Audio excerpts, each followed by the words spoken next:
morning of 12 July 2010, I was in charge of a quick reaction force. We were pushed out to the Arghandab River Valley.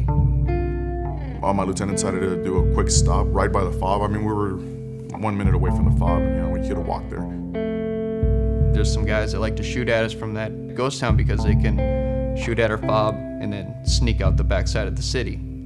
They ended up going over a wall and setting off an IED, and one of our guys got hit pretty bad. We decided to do one last minute stop, and sure enough, we got engaged and I got hit by a sniper. And I was moving up. I had like 3 more guys to go. And I don't know if I stepped half a step off of our point man's trail or if somebody was watching us, but it was an instant sandstorm. I closed my eyes, like everything just went quiet. I got hit on my hand first, and then as soon as I turned around, I got hit one more time on the back, and it went right underneath my armor, so it paralyzed my right leg from the knee down. I felt weightless, like weightlessness.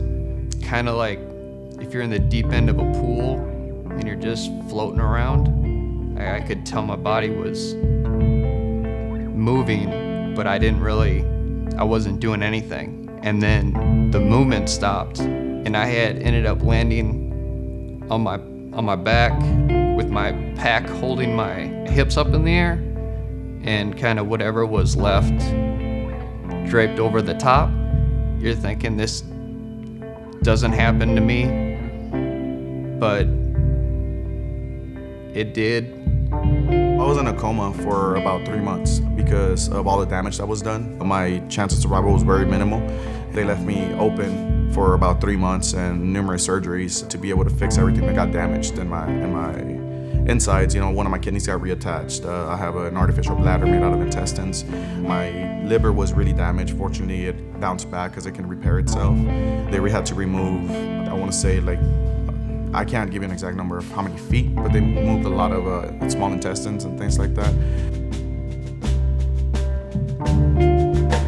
Physical wounds generally heal.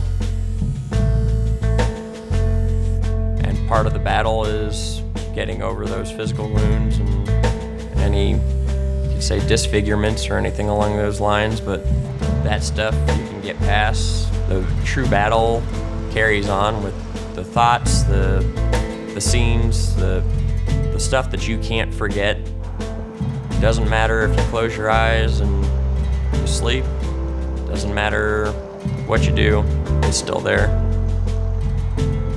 It's an ongoing battle, and even though it's stated that the wars are over, it's not.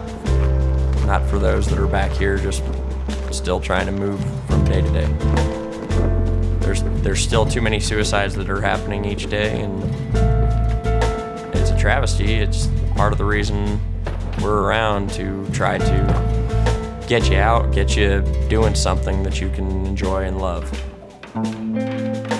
You get in a mindset where all you know is the military, and all of a sudden you can't do it anymore, because that's really the big problem, is what's next. I wanted a change in my life. I was in a lot of pills, a lot of medicine that I was put in, and I was in a pretty dark place for a while. I hit up Chris with Operation Comfort, and I asked him, hey, are you guys still doing the sled hockey thing? I need some sort of cardio, right? And he's like, yeah, man, just come out, we'll get you fitted or whatever. And I ended up here, and now this is all I'm doing full time. It gives me something to push forward to. At first, I was doing hand cycling, just get back into getting physically fit after being in the hospital and lost so much weight. Then they have you try to gain your weight back to be healthy again. And I think it was just a little bit after that, Chris came to me and he was like, hey, you want to try sled hockey? So I got on the ice after a few practices, kind of get your bearings and start moving, and it kind of gives you that sense of like you're flying around. It's fun. Playing with the San Antonio Rampage sled hockey team, which is an all-military veteran team, it definitely gave me that confidence and bringing a little bit of happiness for me, just because you're back to a team, For me, it just felt great just to be able to play a sport that you fell in love with growing up. Operation Comfort, it's a 501c3. It was started up in 2004 by Janis Roznowski. She was an American Airlines flight attendant. She was flying guys to and from theaters. She wasn't seeing anybody wounded at the time, but she was hearing about everybody that's coming back. She felt that she could do more than just be a flight attendant on a flight. She lived in Austin, and she realized the BAMC was in the area. And so she started making daily drives to the hospital, trying to provide just any assistance, getting laptops for whoever was wanting a laptop, getting phone cards, getting just one thing after the other. And then she had a guy that was missing both his legs, said, "I want to ride a bike." "You're missing your legs, how are you supposed to ride a bike?" Showed her a hand cycle, so she went out and raised the funds to get hand cycles and started a hand cycling program. We ended up going to on a ski trip. And they said, you have to do cross-country skiing and you have to play sled hockey. There was not a single individual on that trip that wanted to play sled hockey. As soon as we got in the sleds, as soon as we started skating, we started beating on each other, everybody wanted to play sled hockey and even return for a couple extra days. So once she saw the gleam in everybody's eyes, she said, we have to have a sled hockey team. And it happened to work out where the Rampage were willing to help us out, help with getting some gear, getting us going. Each program that's been started has been through somebody's want at some point.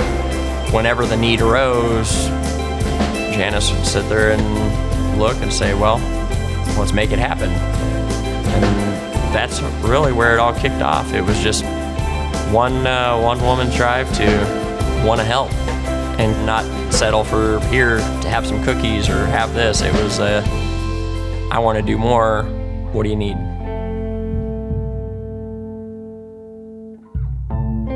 Really want to thank Operation Comfort. I wouldn't be where I am today if it wasn't for them, and they have helped out so many veterans tremendously.